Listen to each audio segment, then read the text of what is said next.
From the news desk of Diamond 88.7 FM Ilorin, this is News on the Hour. In the headlines, United Nations raises concern over terror attacks on Nigerian schools. Federal government assures travelers of enhanced Ebola surveillance at airport. Pastor faces backlash over cursed Arsenal remarks. PDP holds senatorial primaries in Kwara ahead of 2027 elections. On the foreign scene, Xi Jinping, Putin holds talks in Beijing, strengthening China-Russia's ties. And in sports news, Chile reportedly names 27-man Super Eagles squad for 2026 Unity Cup in London.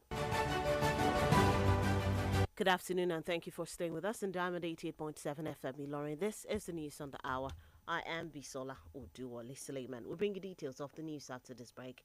Please stay with us.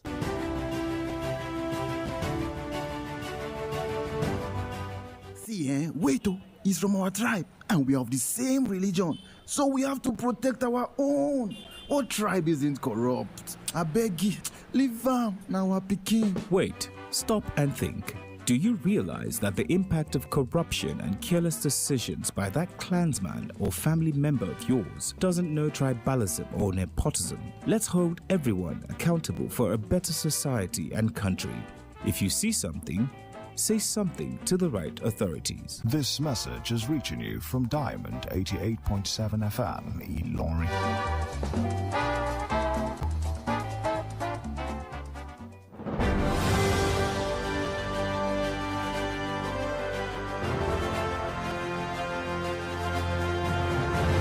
Welcome back from that short break. Please note that you can listen to us via our website www.diamondfm.net or watch us live on YouTube at Diamond FM Ilorin. Now the news in detail. The United Nations has expressed concern over recurring terrorist attacks on schools in Nigeria following recent assaults on educational institutions in Oyo State. Armed groups reportedly attacked multiple schools over the weekend, abducting dozens of pupils and teachers, while 2 teachers were said to have been killed. Responding to questions from newsmen, UN spokesperson Stefan Dujarric said the attacks by extremist groups continue to have devastating effects on affected communities. He noted that the UN remains worried about the safety of children and learning environments across the country.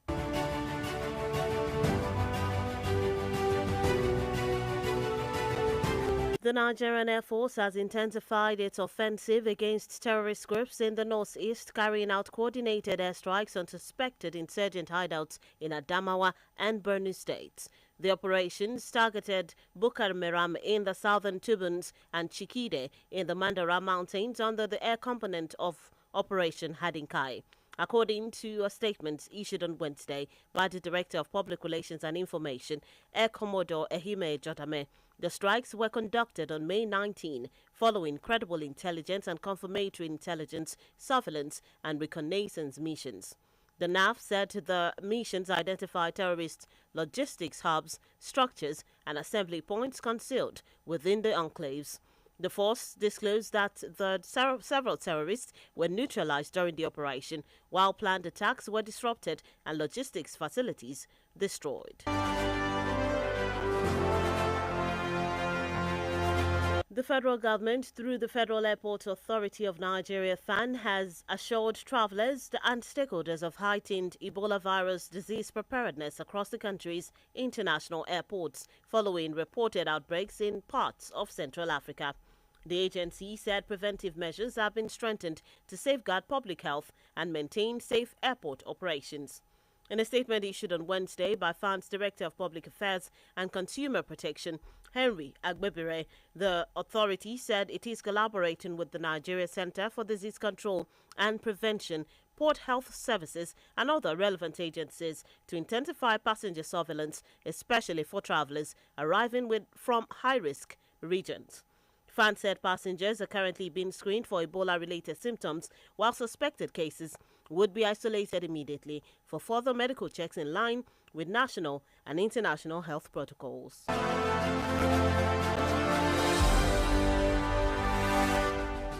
You will watch a club You don't need prophet, they are cursed. A few moments later. I was joking. I'm not cursing Arsenal. God didn't tell me something about Arsenal.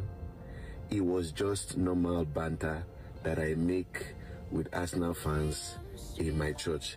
It's a popular joke I make. And, but yeah, some people are sending me messages, Oloshi, how can you say that, God will punish you? I'm no more a Christian because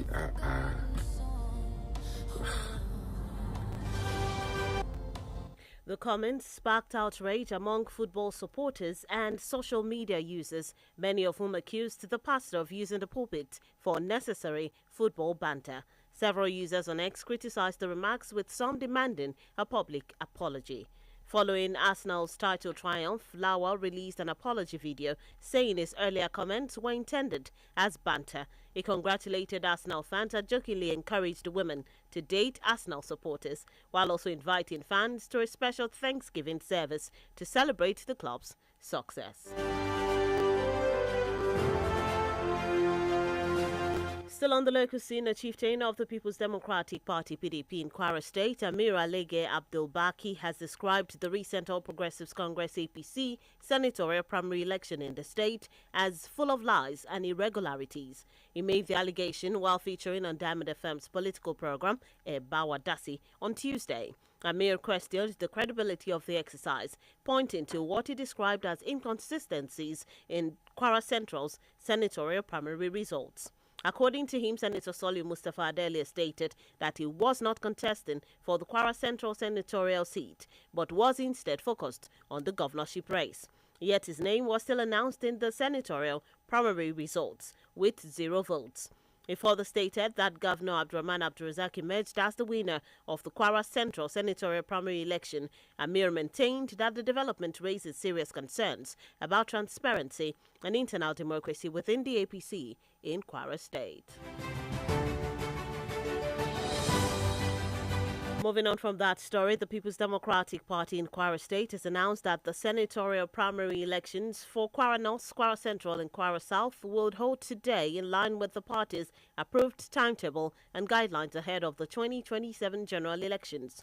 The party said the exercise will be conducted either through direct voting or consensus, depending on agreements reached by stakeholders and aspirants in each senatorial district.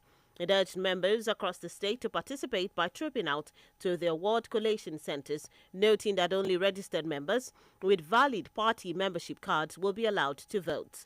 The PDP also disclosed that necessary arrangements have been made for a peaceful and orderly process, with officials of the Independent National Electoral Commission (INEC) expected to monitor the exercise, while security agencies will be on ground to ensure calm.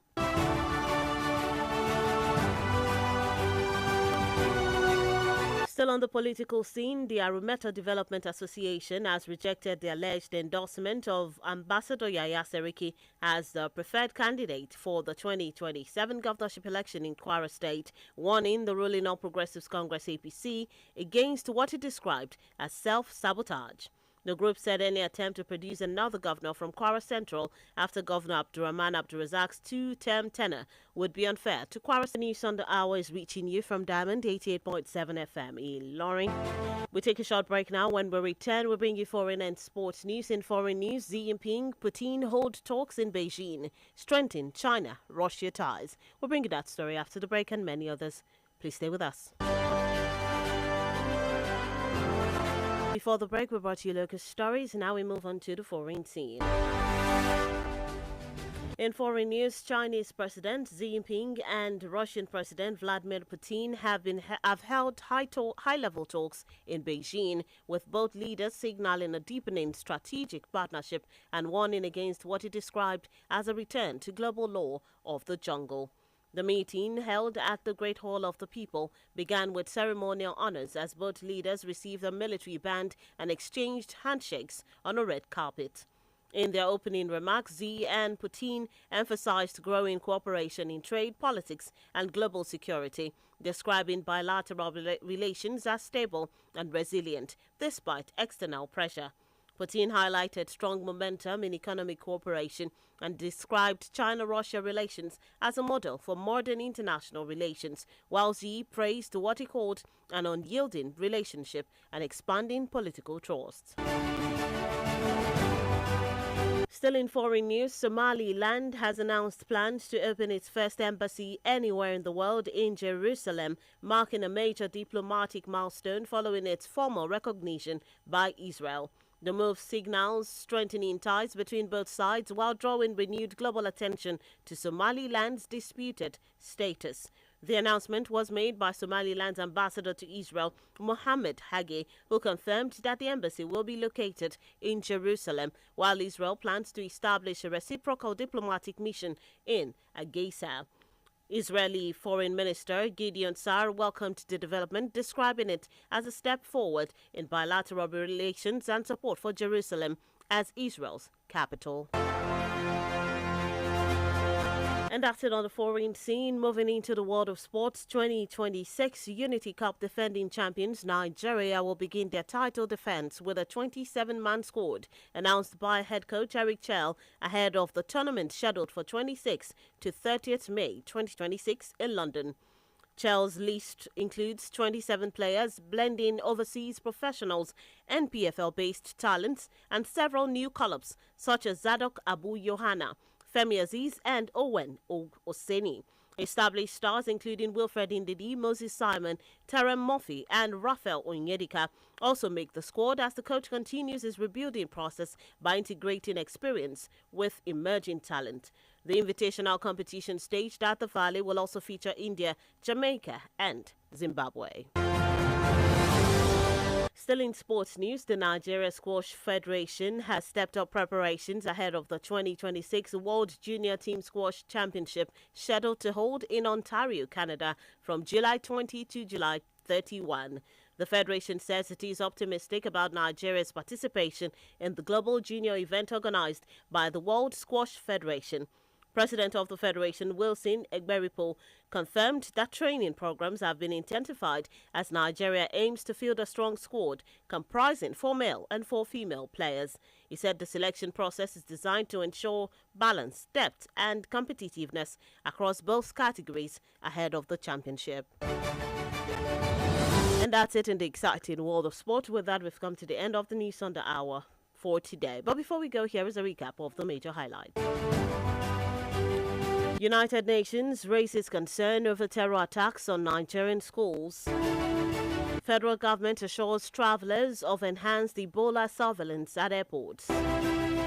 Pastor faces backlash over cursed Arsenal remarks. PDP holds senatorial primaries in Kwara ahead of 2027 elections. On foreign scene, Xi Jinping, Putin holds talks in Beijing, strengthening China-Russia ties. In sports news, Chell reportedly names 27-man Super Eagles squad for Unity Cup in London. And those are the major headlines as brought to you this afternoon. Before we wrap up the news, we take a look at our Today in History segment. Did you know that on this day in the year 1790, the United States Congress established the Revenue Marine, which later evolved into the United States Coast Guard? Now you know.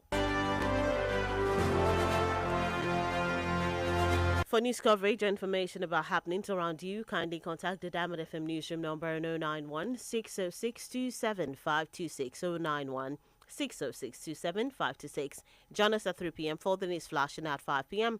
for the news across the world for a comprehensive bulletin.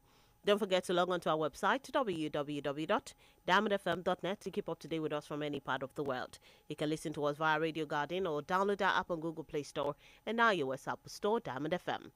The News on the Hour was put together by Adeyemi Adewale. I am Bisola Oduwole Sulieman. Thank you for listening to your shiny Supreme station. Please stay tuned for the news in Yoruba coming up shortly. Good afternoon.